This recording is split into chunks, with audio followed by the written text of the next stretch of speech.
जो बेटा आप लोग देख रहे हैं, इसके सर पे सेहरा सजा हुआ था। इस घर में शादी की तकरीबात चल रही थी। यहाँ पर इंसाफ की उम्मीद नहीं है इन लोगों को, लेकिन उम्मीद करते हैं कि अल्लाह की अदालत में इन लोगों को इंसाफ ज़रूर मिलेगा। वज़ीर आला पंजाब मरियम नवाज साहब से हमारी अपील है कि हमें इंसाफ चाहिए। जिस तरह हमारे माँ बाप को बेदर्दा दी गई है, इसी तरह फैसल को भी दीजिए। मारने की धमकियां दे के गया कि मैं तुम सबको मार दूंगा। एक ही वक्त में 2 मैयतें उठी हैं। ये 4 बहन भाई हैं और इनके माँ बाप को इनकी आंखों के सामने देखते ही देखते इनके बहनोई ने खत्म कर दिया। और क्या वजह थी? सिर्फ अपनी बीवी को मनाकर सुलह कर लेकर जाना चाहता था और वो उसके साथ रहना नहीं चाहती थी, जो कि एक औरत का शरई हक है, जो कि उसकी मर्जी है कि वो अपने इस तरह के जालिम शोहर के साथ अगर नहीं रहना चाहती तो उसकी अपनी मर्जी है। अब उस लड़की की हालत आप लोगों के सामने है, वो किस सदमे से गुजर रही है। उसके माँ बाप उसकी सुलह की वजह से शोहर के साथ अब इस दुनिया में नहीं रहे। वो माँ बाप जो कोशिश करते रहे कि किसी न किसी तरीके से बेटी का घर बसा रहे, नहीं बस सका और उसकी इतनी बड़ी सज़ा काट कर गए हैं। अब उनकी बहन हमारे साथ मौजूद हैं। ये इतना वहशी आदमी था कि एक सुलह की वजह से बीवी को घर ले जाने की वजह से उसने सास और ससुर का लिहाज नहीं किया, किसी का भी लिहाज नहीं करता था।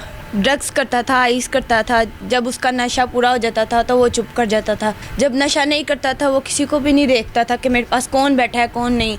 हर एक से बदतमीज़ी, हर एक को गाली गलौज करना।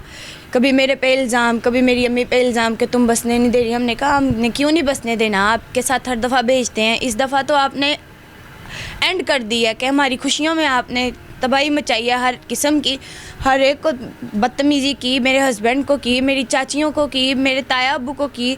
उसको थप्पड़ मारता हुआ हॉल से वापस ले गया और उसको रास्ते में थप्पड़ मारे हैं। घर आके हमारी पूरे मोहल्ले में बेइज्जती की है, लड़ाई झगड़ा किया और हमें मारने की धमकियां दे के गया कि मैं तुम सबको मार दूंगा। हमें था कि शायद वैसे ही इसका नशा नहीं पूरा हुआ, इस वजह से कर रहा है, लेकिन हमें थोड़ी पता था कि वो सच्ची मुच्ची इस तरह से कर देगा। हमारे माँ बाप की छत हमसे छीन लेगा। हमारे पास तो कोई भी नहीं था। हम तो सिर्फ अपने अम्मी अब्बू के पास होते थे, उनका मुँह देखते थे, उनको देखते थे तो हम जी रहे थे, वरना नहीं। हम तो अब कुछ भी नहीं है। हमारे लिए तो माँ बाप का घर बंद हो गया। पुलिस ने अभी तक क्या किया? नहीं किया। पुलिस ने उनको फ़ोन कर रहे हैं, वो मेरे फ़ोन पे फ़ोन कॉल्स कर रहा है बार बार। मेरे भाई के फ़ोन पे फ़ोन कॉल्स कर रहा है। मुझे रात को फ़ोन किया उसने, मुझे कहता है तुम्हारी मामा किधर है। मैंने कहा मेरी मामा सो रही हैं, आप मुझे बताएं क्या बात है। वो कह रहा है मैंने इसको छोड़ दिया है, हालांकि उसको पता है कि वो मार गया मेरे अम्मी अब्बू को। मतलब फिर क्यों पूछ रहा है कि किधर है मामा? वो इस वजह से पूछ रहा है ना कि मैं इनसे पूछूं इनकी तकलीफ़ क्या है। अच्छा। क्योंकि उसने हमें हॉस्पिटल में भी फ़ोन किया कि तुम्हारा बाप मर गया है ना, कि हम तसल्ली से पूछ रहे हैं कि तुम्हारा बाप मर गया, अब तुम्हारी माँ की बारी है, तुम्हारी माँ की सांसें चल रही हैं ना, दुआ करो। और उसको वो दोबारा कलमा पढ़ ले। घर वालों की मारूंगी आके। उसके घर वालों की तरफ से अभी तक कोई ऐसी बात? भी उसका घर वाला सारे भाग गए अपने घर से। उसने पहले भी एक बंदे पे अटैक किया था अपने घर के पास। वो जान से जाने लगा था, लेकिन जिसको अल्लाह ताला ने रखना हो वो बच गया। उसको उनके घर वालों को पैसे दिए, उनकी सुलह हो गई और उन्होंने उसको छुड़वा लिया। लेकिन हम नहीं छुड़वाएंगे। हमारा तो माँ बाप गया, हमारा कोई बाहर वाला तो नहीं गया। 14 साल की उम्र में शादी की है इसकी। आपकी अब शादी की तकरीबात चल रही थी घर पर जी। तो 14 साल की उम्र में उसकी शादी कर दी। वो 8 साल से कितना मुश्किल टाइम गुजार रही थी उस आदमी के साथ। हमारे माँ बाप को जैसे कहेंगे वैसे ही करना। क्या कर रही है पुलिस अभी तक? पुलिस ने अभी तक कुछ भी नहीं किया। 3 दिन हो गए मर्डर हुए हुए।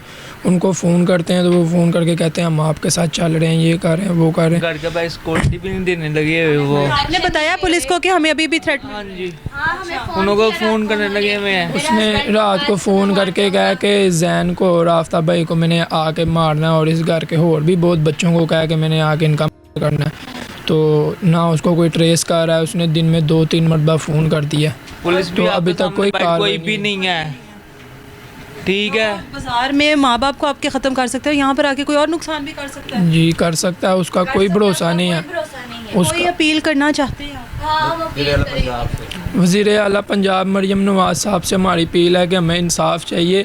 हम इतने स्ट्रॉन्ग नहीं हैं कि हम पैसे लगा के अपने माँ बाप का इंसाफ ले सकें, लेकिन हमें पुलिस की तरफ से और वज़ीर आला हमज़ा शहबाज शरीफ साहब से हमें इंसाफ चाहिए कि हमारे माँ बाप का हमें इंसाफ मिले, और जिस तरह हमारे माँ बाप को बेदर्दा दी गई है इसी तरह फैसल को भी दीजिए। फैसल के साथ एक और बंदा मुलविस था, वो हमारे खालू मुनीर हैं, जिन्होंने मेरे अम्मी अब्बू को फ़ोन करके अपने घर बुलाया। लेकिन उनको शायद अंदाज़ा ना हो कि ये सब उन्हें सब अंदाज़ा था, क्योंकि वो रात को सारी बात हमारे साथ क्लियर करके गए थे, सारी बात करके गए थे वो, और उन्होंने अगले दिन उनको फ़ोन करके बुला लिया। ये जो बेटा आप लोग देख रहे हैं, इसके सर पे सेहरा सजा हुआ था। इस घर में शादी की तकरीबात चल रही थी और बहन के जो मामला तय करने के लिए माँ बाप गए हैं और वो इस दुनिया से ही हमेशा के लिए चले गए हैं। यहाँ पर इंसाफ की उम्मीद नहीं है इन लोगों को, लेकिन उम्मीद करते हैं कि अल्लाह की अदालत में इन लोगों को इंसाफ ज़रूर मिलेगा।